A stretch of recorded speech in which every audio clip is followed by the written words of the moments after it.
Hello, everybody, and welcome back to Games Tech Core.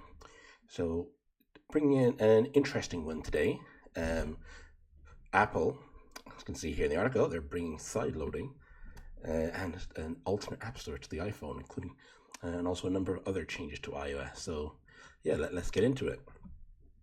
So, first off, what are the changes?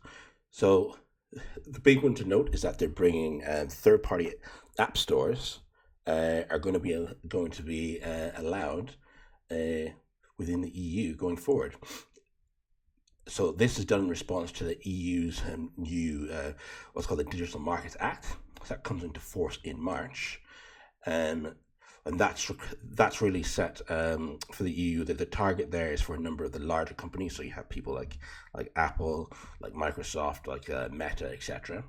And it's really about opening up these large what they call gatekeeper platforms, opening them up to third parties to allow people to allow interoperability on these platforms with third parties, and to try to encourage others onto to be able to produce products on the platforms with a relatively level playing field. So the changes that Apple are making. So as I noted at the top, they're allowing third party app stores, what Apple are terming alternative app marketplaces. That's the term they're using. So for iOS 17.4 and above, users on the iPhone will be able to download these alternative app marketplaces from the marketplace's website. Now it's not completely free and open. So those marketplaces will still need to get Apple's approval before they can offer this. First of all, it's also worth noting that all apps that are distributed on these third-party stores will then have to be what's called notarized by Apple, so effectively sort of digitally signed and encrypted. So Apple, put that as a security measure. Obviously, third parties can have different views, as kind of touch on a bit later. Now, when downloading from these third-party app stores, so users of the phones will have to give explicit permission to allow these third parties to download apps onto their device. But once users give permission, they'll then be able to use these app stores instead of the official Apple App Store. They'll be able to download apps onto their device from these alternative app marketplaces, so to speak.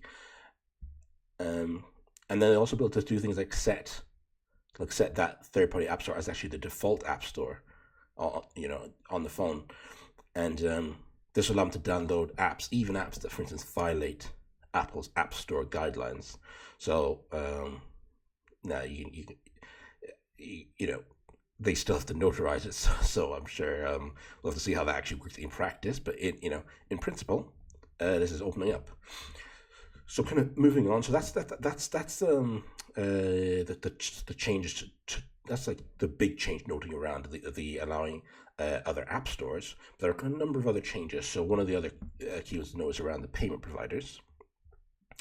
So Apple's in-app payment system up until now has been mandatory, and you basically can't bypass it. So developers can't integrate their own third-party payment system. There's been a number of challenges with that in recent years. This is an area that has been a live battle and will continue to be in various countries around the world. So that was one of the things that certainly the EU were picking up on in this Digital Markets Act. So now, going forward for iOS 17.4 within the EU, developers will be able to offer third-party in-app payment services. So you could look at that, that is a win of sorts. Although we'll come to some caveats.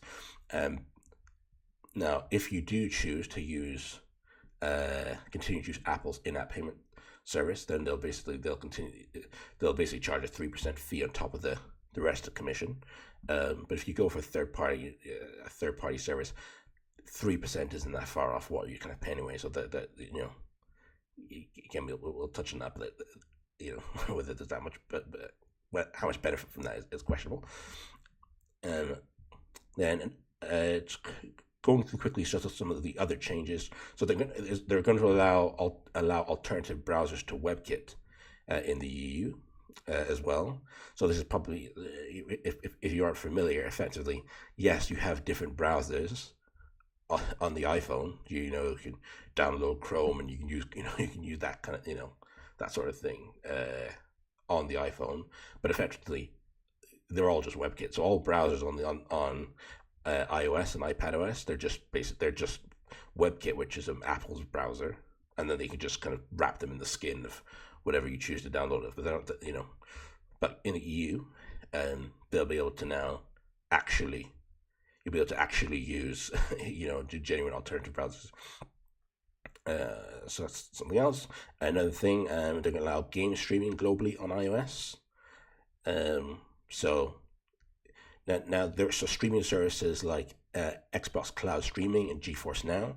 You can access them currently on iOS so you can go via the web browser and then access the services there. But they're going to be able to now be accessed via full featured apps. So that's something else of note. And then the final thing I'd note here is that they're going to allow third-party mobile wallet developers on iOS, so that they'll be able to access something called NFC payment features, which is effectively the necessary hardware and software inputs on the phone, which will actually allow them to offer competing solutions to things like sort of tap to pay offerings.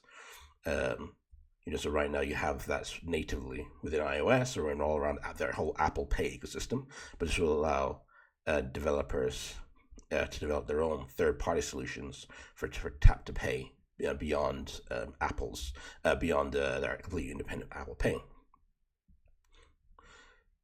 So there you have, there are quite a few changes here. Now, the reception has been mixed, to say the least. So I do like this. Let's see if the actual headline shows it. Yes, I think this is quite. So that really set the tone. So you can see here, and we'll come specifically to the kind of backlash. But now, some of the, I guess you could argue poison pill rules. So, this is kind of 6 1/2 dozen the other, in terms of, who you think's right here, and I'm kind of giving just more of the information than instead that everyone can make their own minds. But effectively, if developers choose to distribute their apps through the App Store, so under these new terms, so rather than paying the existing 30% commission that they have to pay, or it can also be 15% if they qualify for Apple's reduced small business rate. They'll instead pay 17% commission rather than the 30%, or 10% rather than the 15%. So there's a reduction in the commission if they then, as I mentioned earlier, if they then choose to use Apple's in-app payment system, there'll then be an additional 3% on top of that. So, in the round, if you're under the current deal, effectively, they'll be, let's say, for the standard commission, 30%, which includes distribution in the App Store, Apple's in-app payments, they can conceptually be paying 20%, effectively 17% for the commission and 3% for the in-app payments.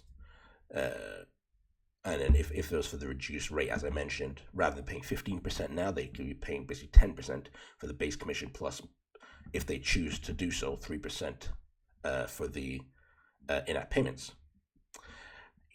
However, and in life, there's always a but, as I say, and certainly with Apple, that is definitely the case. So they've introduced something called the core technology fee. So on top of the commission, as you mentioned there, now, again, noting before it was only commission. Now on top of that, so the developers will have to pay, in addition to the commission, they'll have to pay 50 cents per annual app install. Now that's for people who are, this is still talking about people who are using Apple's App Store, so distributing via Apple's App Store. So for them, there's the commission, as I mentioned earlier, 70%, say, plus 3% if they choose to for the in-app payments, plus this core technology fee, so 50 cents, just euro cent, per annual app install.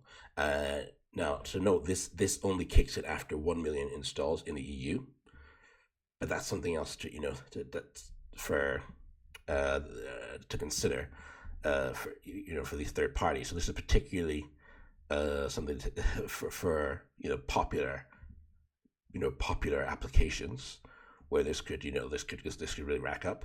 It's not too dissimilar from the now infamous Unity runtime fee that was brought in last September, I believe. Now there's been some rolling back on that, but effectively this is that sort of similar principle, except unlike Unity that kind of rolled stuff. It's still, the runtime fee is still there, but it's sort of capped now at a 2.5%. This one, at least from what I've seen, is uncapped. So that's something to note. Now, if developers choose then, rather than distributing through the App Store, they choose to use one of these third-party app stores. In that case, they won't be paying the commission, but they'll pay that core technology fee, so 50 euro cent per annual app install. But in that case, it kicks in immediately. So it's something to note. So there's no sort of 1 million install leeway. It just kicks in immediately. They'll also then, in that case, have to pay the fee charged by the third-party app store, because obviously that whichever third-party app store is not going to administer for free. So if they're not using, if the developer isn't using Apple's App Store, they'll have to pay that core technology fee. They have to pay with no 1 million threshold, just immediately they'll have to pay that the fee charged by the third-party app store, and then Apple also won't manage refunds for these apps. So I guess if they're not using the App Store, I'm not sure that they'd be expected to manage refunds, but that's something to note there. And the final thing to note about these rules as well is that it's either or. So developers will have to choose at the outset. It's not, they can kind of put it on the App Store, then also put it on these third-party app stores. It's one or the other. So these are definitely there's definitely